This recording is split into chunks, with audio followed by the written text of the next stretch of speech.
Welcome back guys, this Mansi Goswami from the bioscience arena. आज की इस वीडियो में अपन डिस्कस करने वाले हैं जीपीसीआर रेगुलेशन के बारे में। अब जीपीसीआर क्या होता है भाई? तो जीपीसीआर सिंपल सी बात है, ये एक तरह का रिसेप्टर होता है जो हमारे प्लाज्मा मेम्ब्रेन में प्रेजेंट होता है, यानी कि सेल के प्लाज्मा मेम्ब्रेन में प्रेजेंट होता है। इसके बारे में मैं डिटेल में वीडियो बना चुकी हूँ, कैसे ये काम करता है, किस तरीके से ये सिग्नल आगे प्रोसीड करता है। तो आप वो वीडियो देखोगे तो आज की वीडियो और अच्छे से आपको क्लियर हो जाएगी। जो जीपीसीआर होता है बेसिकली क्या करता है, थोड़ा सा ब्रीफ डिस्कशन, इसका डिस्क्रिप्शन देख लेते हैं। तो जीपीसीआर एक रेसेप्टर होता है जो जी प्रोटीन को एक्टिवेट करता है। इसी तरीके से इसकी कुछ फुल फॉर्म भी है, यानी कि जी प्रोटीन कपल्ड रिसेप्टर। तो ये अब कैसे काम करता है? फॉर एग्जाम्पल यहाँ पर ये हमारा जीपीसीआर है, यानी कि जी प्रोटीन कपल रिसेप्टर है। ये इसका एन टर्मिनल है और ये इसका सी टर्मिनल है। ठीक है, अब क्या होगा, जैसे ही कोई भी यहाँ पर लिगैंड आकर बाइंड हो जाता है, कोई भी सिग्नल मॉलिक्यूल आकर बाइंड हो जाता है, तो ये क्या होगा, ये एक्टिवेट हो जाता है। और एक्टिवेट होने के बाद ये क्या करता है, जी प्रोटीन को एक्टिवेट करता है। जैसे कि जी प्रोटीन हमें पता है, जी प्रोटीन हमारा 3 सब यूनिट से मिलकर बना हुआ होता है। अगर हम बात करें तो आपका G alpha, G beta and third one is G gamma. तो अब ये जो हमारा जी अल्फा होता है, जी अल्फा हमारा एक्टिवेट हो जाएगा जैसे ही रिसेप्टर पर लिगैंड आकर बाइंड होगा। अब जब जी अल्फा हमारा एक्टिवेट हो जाता है, आगे जाकर ये इफेक्टर मॉलिक्यूल को एक्टिवेट करता है, जैसे कि एडिनाइल साइक्लेज। एडिनाइल साइक्लेज को ये एक्टिवेट कर देगा। अब एडिनाइल साइक्लेज जैसे ही एक्टिवेट होता है, ये क्या करता है, ये एटीपी को कन्वर्ट करता है कैंप में। एटीपी को क्या करेगा, कैंप में कन्वर्ट करता है। और ये जो कैंप होता है ये हमारा सेकेंडरी मैसेंजर की तरह काम करता है। अब ये जो हमारा कैंप होगा फर्दर आगे जाके, ये एक तरह का प्रोटीन होता है जिसको हम बोलते हैं पीकेए प्रोटीन। इस पीकेए प्रोटीन को एक्टिवेट करेगा, फॉस्फोराइलेट करेगा। और इसकी फुल फॉर्म क्या होती है, प्रोटीन काइनेज। अब इसके नाम से पता चल रहा है, अच्छा काइनेज है तो ये आगे जाके अदर प्रोटीन को फॉस्फोराइलेट करेगा। तो ये क्या करता है, ये पीकेए जाएगा न्यूक्लियस के अंदर, और न्यूक्लियस के अंदर जाके ये क्रैब प्रोटीन को एक्टिवेट करेगा। अब जैसे ही क्रैब प्रोटीन एक्टिवेट हो जाती है तो हमारा ट्रांसक्रिप्शन शुरू हो जाता है। इस तरीके से ये आपकी पूरी प्रोसेसिंग चलती है। तो ट्रांसक्रिप्शन होने के बाद अब क्या होगा, अगर हमें ये पूरा सिग्नल क्या करना है, रोकना है कि भाई हमारा ट्रांसक्रिप्शन हो चुका है, आगे अपन को नहीं करना है। ठीक है, तो अब इसको हमें इनएक्टिवेट करना होगा सिग्नल को। तो इसीलिए हम जीपीसीआर का रेगुलेशन पढ़ते हैं। अब इसको हम इनएक्टिवेट अलग अलग तरीके से कर सकते हैं, लेकिन उसमें काफी फेमस इसका एक एग्जाम्पल हम बोले प्रोसेस है, जिसको अपन क्या बोलते हैं, डीसेंसिटाइजेशन। सेंसिटाइजेशन में बेसिकली क्या होता है, अगर हम इस ही रिसेप्टर को क्या कर दे, डिसेंसिटाइज कर दे, यानी अगर इस रिसेप्टर पे कितने भी लिगैंड आकर बाइंड हो जाएं तो ये रिसेप्टर एक्टिवेट ही ना हो। अब एक्टिवेट नहीं होगा तो ये पूरी प्रोसेस नहीं चलेगी। तो इस तरीके से ये डिसेंसिटाइजेशन होता है।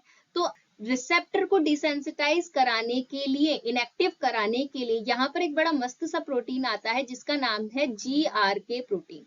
जीआरके प्रोटीन एक काइनेज प्रोटीन है, जैसे कि इसके नाम से ही पता चल रहा है, जी protein couple receptor kinase. Kinase का क्या काम होता है भाई, फॉस्फोराइलेट करना। तो ये इस प्रोटीन को, यानी कि इस रिसेप्टर को फॉस्फोराइलेट कर देता है मल्टीपल साइट पर, इस तरीके से कुछ।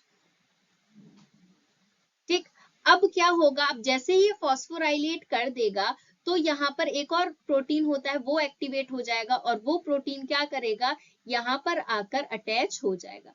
इस प्रोटीन का क्या नाम है, इस प्रोटीन का नाम है आपका अरेस्टिन। अब इसके नाम से ही पता चल रहा है, अच्छा अरेस्टिन कुछ ना कुछ चीज ये अरेस्ट करेगा, ब्लॉक कर देगा।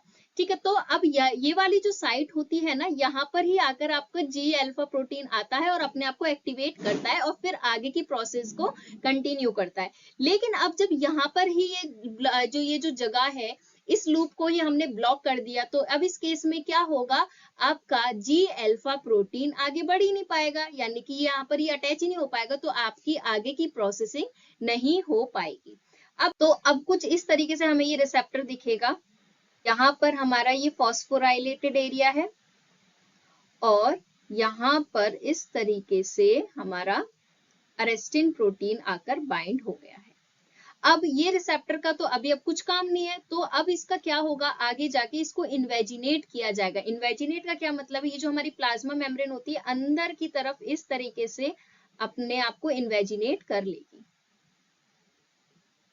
और इन्वेजिनेट करने के बाद ये क्या करेगी, एक एंडोजोम बना लेगी इस तरीके से, और इसके अंदर ये हमारा जीपीसीआर होगा इस तरीके से कुछ।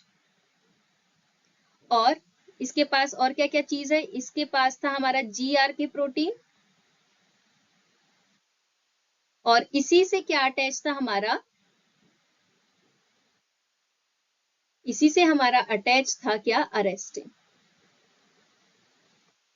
तो इस तरीके से ये जीपीसीआर जो एक्टिवेटेड जीपीसीआर था ये प्लाज्मा मेम्ब्रेन से एंडोजोम में कर लिया जाता है।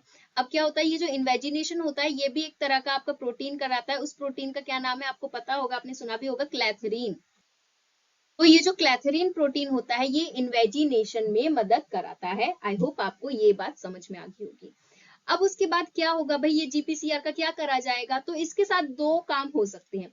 या तो हम इस पे से ये सारी चीजें हटा दें और इस जीपीसीआर को वापस से रिसाइकिल कर लें, रिसाइकिल करके वापस से हम आपके अपने प्लाज्मा मेम्ब्रेन में ट्रांसफर कर सकते हैं। या तो हम ये काम कर सकते हैं, या इसको हम डिग्रेड भी कर सकते हैं ना, या तो हम इसको डिग्रेड कर दें, डिस्ट्रॉय कर दें, या फिर इसको हम रिसाइकिल कर सकते हैं। तो कैसे कैसे हम इसको डिग्रेड कर सकते हैं ये हम देख लेते हैं। तो इससे हमारा जो एंडोजोम है ये जाकर लाइसोसोम के साथ हो जाएगा फ्यूज, और फ्यूज होने के बाद इसको पूरा डिग्रेड या डिस्ट्रॉय कर देगा। और रिसाइकिल कैसे होगा, तो रिसाइकिल सिंपल सी बात है, ये आपका जो जीपीसीआर होगा ये वापस से प्लाज्मा मेम्ब्रेन पर जाकर अटैच हो जाएगा और नया सिग्नल लेने के लिए तैयार हो जाएगा। तो इस तरीके से हमारा जीपीसीआर का रेगुलेशन होता है किसके द्वारा, डिसेंसिटाइजेशन के द्वारा। अब और भी रेगुलेट कर सकते हैं इस सिग्नल को, और भी हम रोक सकते हैं। तो कैसे, जैसे कि मैंने अभी आपको बताया था कि हमारा जीपीसीआर प्रोटीन है ये क्या कर रहा था, ये हमारा जी अल्फा को क्या कर रहा था, एक्टिवेट कर रहा था। अब ये जी अल्फा जैसे ही एक्टिवेट हो रहा था तो ये दूसरा हमारा इफेक्टर मॉलिक्यूल को एक्टिवेट कर रहा था, यानी कि एडिनाइल साइक्लेज को एक्टिवेट कर रहा था। अब जैसे ही एडिनाइल साइक्लेज एक्टिवेट हो रहा था आपकी आगे की प्रोसेसिंग हो रही थी। अब हम ये भी तो कर सकते हैं भाई, इस एडिनाइल साइक्लेज को ही हम ब्लॉक कर दें। तो हम कैसे ब्लॉक कर सकते हैं, एक और प्रोटीन होता है हमारा जिसको हम बोलते हैं जी इनहिबिटरी अल्फा प्रोटीन। ये जी इनहिबिटरी अल्फा प्रोटीन क्या करता है, ये बाइंड हो जाता है हमारा एडिनाइल साइक्लेज से, और ये क्या कर देता है, इसको इनहिबिट कर देता है, यानी कि इसी को, इसकी प्रोसेसिंग को रोक देता है। ठीक है, जैसे कि इसके नाम से भी पता चल रहा है, इनहिबिट कर देता है। एडिनाइल साइक्लेज हमारा इनहिबिट हो गया, तो ये आगे क्या नहीं कर पाएगा, ये एटीपी को कन्वर्ट नहीं कर सकता कैंप में। अब जब कैंप में कन्वर्ट नहीं होगा तो हमारा पीकेए भी एक्टिवेट नहीं होगा। तो दूसरा हमारा मेथड ये हो गया। इस लेवल पर और हम किस लेवल पर इसको रेगुलेट कर सकते हैं, तो अगर हम क्या करें, इस कैंप को, जो हमारा कैंप बन रहा है, इसको हम वापस से एटीपी में कर दें तो भी। तो यहाँ पर एक प्रोटीन होता है जिसको हम क्या बोलते हैं, जिसको हम बोल सकते हैं पीडीई।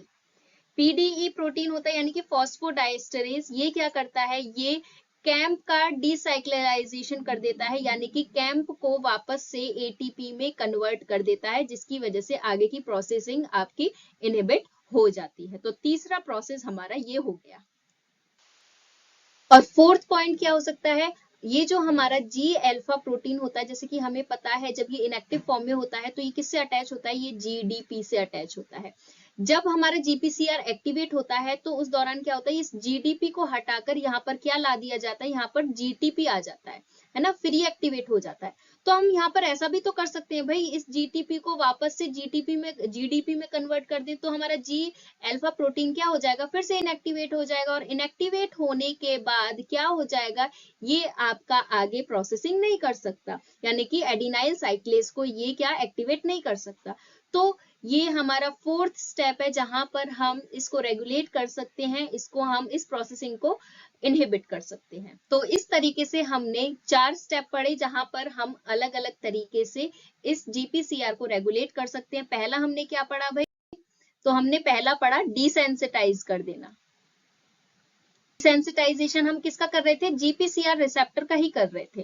फिर हमने दूसरा क्या देखा, दूसरा हमने देखा कि जो GTP था यानी कि G अल्फा प्रोटीन था हमारा, जो GTP से अटैच था, क्योंकि G अल्फा प्रोटीन के पास GTPase प्रॉपर्टी होती है जिसकी वजह से ये थोड़ी देर बाद ये क्या होता है, G अल्फा प्रोटीन ये दोबारा से GDP में कन्वर्ट कर दिया जाता है, यानी कि GDP से अटैच कर दिया जाता है। तो यहाँ पर भी आपकी प्रोसेस रुक जाती है।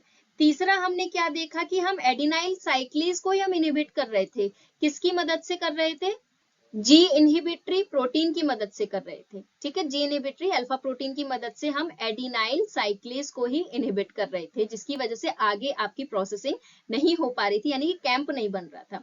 फिर हमने फोर्थ देखा कि जो PDE प्रोटीन था हमारा यानी कि फॉस्फोडाइस्टरेज, ये क्या कर रहा था, ये कैंप को कन्वर्ट कर रहा था किसमें, ATP में, जिसकी वजह से आपका सेकेंडरी मैसेंजर आगे नहीं प्रोसेस हो पा रहा था। तो ये 4 स्टेप के थ्रू हम रेगुलेट कर सकते हैं। आई होप आपको ये वीडियो समझ में आया होगा। अगर